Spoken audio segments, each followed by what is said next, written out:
Hai para pecinta bola, selamat datang di saluran kami. Di sini kami membahas berita bola terbaru atau berita bola terbaru hari ini. Tidak usah berlama-lama, ayo ke inti videonya.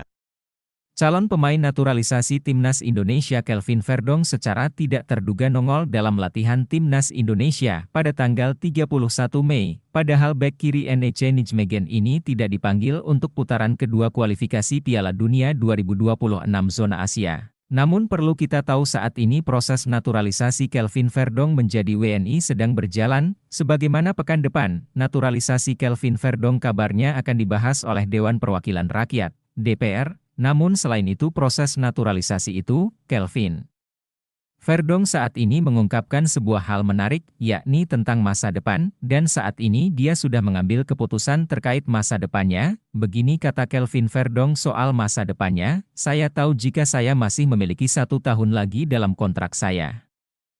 Namun di lain sisi, saya ingin pergi, karena saya sangat ingin membuat langkah ke luar negeri," ucap Kelvin Verdong. "Jadi, ya, kita akan lihat nanti, saya tidak tahu, kita harus melihat klub mana yang akan datang musim panas ini," kata Kelvin Verdong. Jadi menarik untuk kita tunggu kemana Kelvin Verdong akan berlabuh bila dia memutuskan untuk meninggalkan NEC Nijmegen. Menurut kalian klub apa yang cocok untuk Kelvin Verdong di masa depan? Tulis komentar kalian di bawah ya.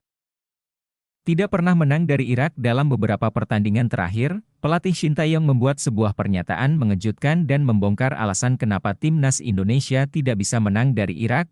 Seperti kita tahu dalam waktu dekat ini Timnas Indonesia akan kembali menghadapi Irak di babak kualifikasi Piala Dunia 2026 zona Asia. Namun mengingat rekor buruk Timnas Indonesia saat melawan Irak baik di level senior maupun U23, sepertinya pertandingan ini akan menjadi sangat berat bagi Timnas Indonesia. Begini kata pelatih Shin Tae-yong soal pertandingan menghadapi Irak, "Saya pikir kita kalah melawan Irak senior dan U23 karena ada keputusan wasit yang kontroversial," ucap pelatih Shin Tae-yong.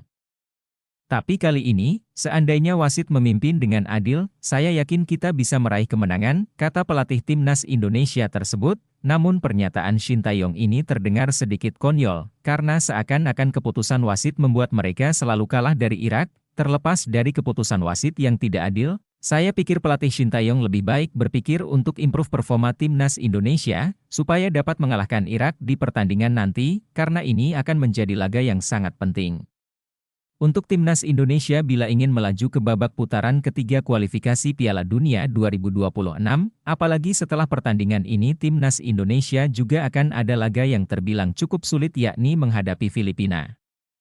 Jadi menurut kalian gimana guys dengan pernyataan pelatih Shin Tae-yong? Tulis di bawah ya. Baiklah, itu saja pembahasan kita kali ini. Bagi kalian yang nggak mau ketinggalan berita bola terbaru dari kami, silahkan klik tombol subscribe dan loncengnya. Dan terima kasih telah menonton, sampai jumpa guys.